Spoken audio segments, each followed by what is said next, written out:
హరి ఓం శ్రీమాత్రే నమ.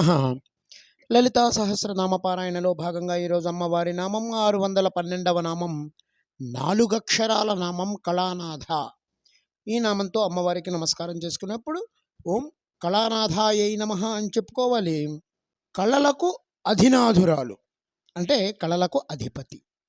ఇది మనం చెప్పుకోవాల్సినటువంటి స్థూలార్థమైతే, కళల రూపంలో ఉంటూ సూర్య చంద్ర అగ్నిలందు తన ప్రకాశాన్ని వ్యాపింపచేసి తద్వారా లోకాన్ని నడుపుతున్నది అమ్మ. నడపడమే కాకుండా దాని మీద సంపూర్ణ అధినాయకత్వం అమ్మదే. ఈ కళలన్నిటికీ ఈవిడే నాథ. నాథ అనే మాటకి 2 రకాల అర్థాలు ఉన్నాయి. ఒకటి దిక్కైనది అంటే అదే దిక్కు అని, 2 పాలకురాలు మనకు తెలిసిన నామం. ఇక్కడ ఈ 2 అర్థాల్లో మనం చూస్తే వ్యవస్థని అమ్మ చూస్తోంది కాబట్టి అమ్మ పాలకురాలు. ఈ వ్యవస్థలన్నిటికీ అధిపతి అయినటువంటి ఆధారమైనటువంటిది కాబట్టి ఆవిడే దిక్కు. కళలన్నిటికీ అమ్మ నాథ. కళానాథ అంటే చంద్రుడు అని చెప్పి మనం ఇంకో అర్థం కూడా చెప్పుకోవచ్చు.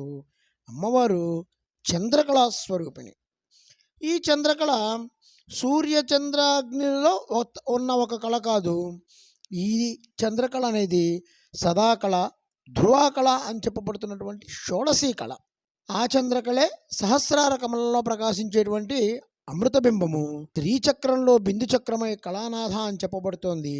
అటువంటి తల్లి కళలన్నిటికీ దిక్కైనటువంటి అధినాయకురాలైన అమ్మకు నమస్కారం చేసుకుంటూ ఓం ఐం హ్రీం శ్రీం కళానాథాయై నమః, ఓం శ్రీమాత్రే నమః, ఓం శ్రీ మహారాజ్ఞే నమః, శ్రీమత్ సింహాసనేశ్వర్యై నమః.